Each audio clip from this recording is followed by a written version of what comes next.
हाँ जी या ना जी, देनी चाहिए है। शरण में चाहे शत्रु आ जाए उसको भी बिठा लो, ऐसा नहीं। याद आ गई बात परीक्षित को मन में, तो तुरंत कहा ठीक है जी ठीक है, बताइए अब मैं तुम्हें यहां तो नहीं रखूंगा अपने राज्य में, चलिए यहां से। और कलयुग को 4 जगह दे दी, बोले जाओ 4 जगह पे रहना। 4 जगह कौन कौन सी दे दी मालूम है?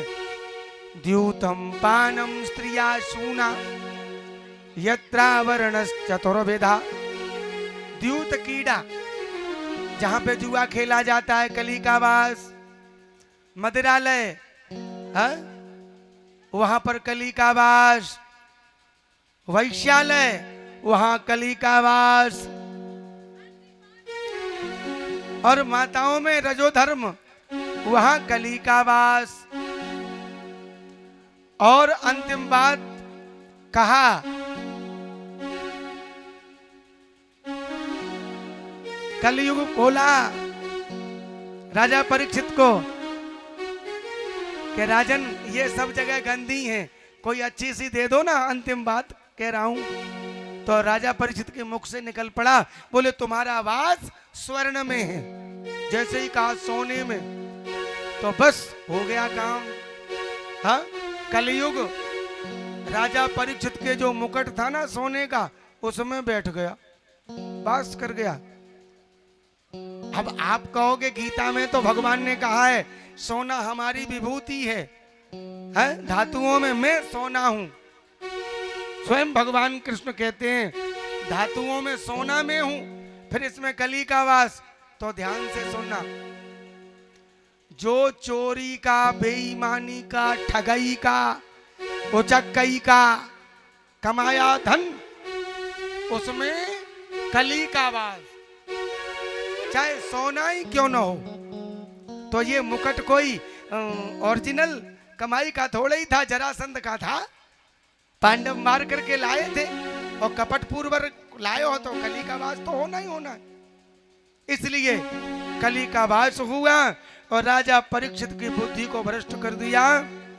कुछ क्षण के लिए कली ने, सज्जनों सूत जी वर्णन करने, ऋषियों सावधान, परीक्षित जी आगे जंगल में गए और राजा परीक्षित को लगी प्यास। तो और महाराज समीक मुनि तपश्चर्या में लीन थे। राजा परीक्षित जी ने कहा, अरे महात्मन पानी पिला दो, मुझे प्यास लगी है।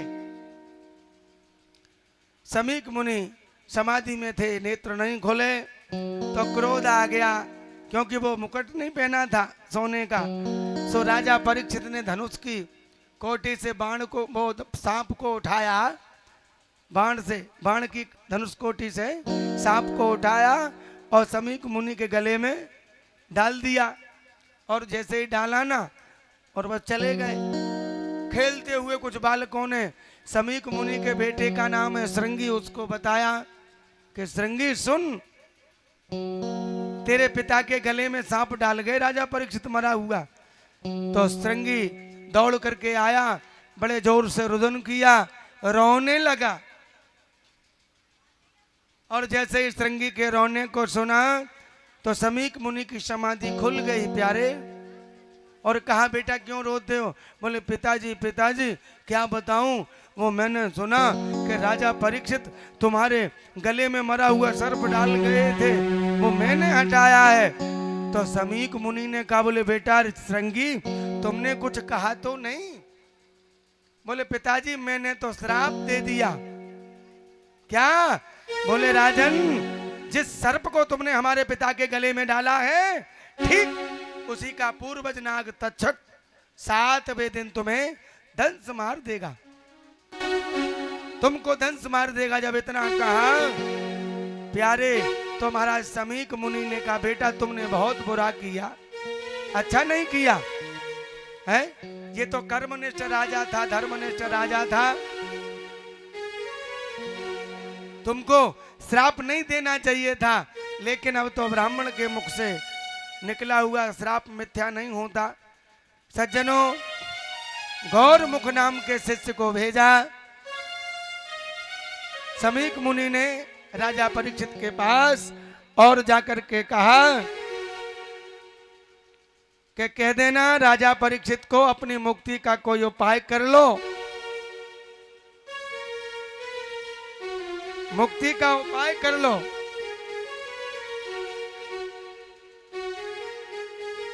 तुरंत राजा परीक्षित राज्य में पहुंचे ही थे और याद कर रहे थे कि मेरे से आज बड़ी भूल हो गई, एक संत का अपराध हो गया, बहुत बड़ा अपराध कर दिया मैंने, तो मुझे दंड मिलना चाहिए।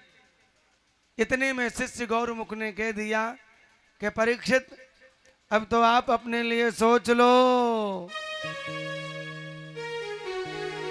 तो परीक्षित जी ने अपने बेटे जन्मेजय को बुलाया तत्काल। परीक्षित जी के पुत्र का क्या नाम? जन्मेजय। और जन्मेजय को राजगद्दी दी, तिलक करा और सीधे घर छोड़ के लिए तैयार। अपनी पत्नी को कहा, इरावते पत्नी को कहा, बोले सुनती हो, आज मैं सबसे बड़ा आश्चर्य तुम्हें बताता हूं। क्या? सुनो, मैं 7 दिन तक मर नहीं सकता, छाती पे हाथ रख के कह रहा हूं, फुल कॉन्फिडेंस, फुल गारंटी, और 7वें दिन में बच नहीं सकता। बताओ, इतनी किसी के पास कॉन्फिडेंस गारंटी से कोई कह सकता है? केवल और केवल राजा परीक्षित, एक ऐसा राजा, उसने कहा अपनी पत्नी को कि मैं ठीक 7वें दिन मुझे कोई बचा नहीं सकता, और तुरंत राज तिलक पुत्र जन्मेजय को दिया और जंगल में चले गए। और बड़े बड़े महात्मा, अमलात्मा, विमलात्मा, ज्ञानेन्द्र, मुनीन्द्र सुन करके सब इकट्ठे हो रहे हैं जंगल में, और सब पूछते हैं परीक्षित जी कि महाराज क्या करें, जल्दी मरने वाले को क्या करना चाहिए? जब कोई निर्णय नहीं कर पाया, बड़े बड़े अमलात्मा, विमलात्मा, ज्ञानेन्द्र, मुनीन्द्र, शक्ति, पाराशर, व्यास, तब बड़े बड़े देवल, देवरात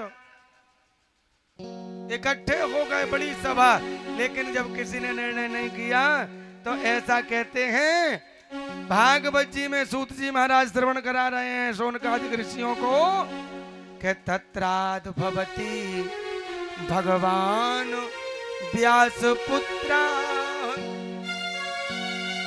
यद्रक्षया गामठमानो न पेक्षा अलक्षलिंगम निजलाभ तुष्टो व्रतैश्च बालैरवधूत भेषा। महाराज, तत्राद भवति भगवान व्यास पुत्र। परीक्षित जी की सभा में महाराज व्यास जी के पुत्र सुखदेव जी का प्राकट्य हुआ है। बोलिए सुखदेव भगवान की। और सज्जनों, सुखदेव जी का पूजन परीक्षित जी ने किया है ना, और प्रश्न कर दिया, अतः प्रक्षामि संसिद्धिर योगिनां परमं गुरुं पुरुषस्य हयत कार्यम म्रियमाणस्य सर्वदा। जल्दी मरने वाले को क्या करना चाहिए? तो परम वंदनीय सुखदेव राजा परीक्षित को सुनाते हैं। परीक्षित, आपको निवेदन करूं, सतयुग में एक व्यक्ति की उम्र होती थी परीक्षित जी 1,00,000 वर्ष की, और त्रेता युग में एक शून्य और हट गया तो 10,000 वर्ष की, और द्वापर में एक शून्य हट गया तो 1,000 वर्ष की, और अब आ गया कलयुग, और कलयुग में एक और शून्य हट गया तो कितनी है गई? 100। तो 100 ढंगते पूरी ना है पामे, अच्छे अच्छे लोगों की नहीं हो पाती। अब विचार करो, है 100 साल में 50 तो सोने में ही चली गई है भाई। 12 घंटे की रात्रि, 12 घंटे का दिन, और 25 से 30 साल चली गई, ब्याह हो गया, हाँ समझ लो। और जब ब्याह हो गया तो बच्चों में, कमाने में, पढ़ाई में बस ससुराल प्यारी लगी जब ते रिप रूप कुटुंब भय तब ते। हाँ, इसलिए सुखदेव स्वामी कह रहे हैं परीक्षित, जल्दी मरने वाले को महाराज अहर्निश श्वास श्वास पर कृष्ण भज।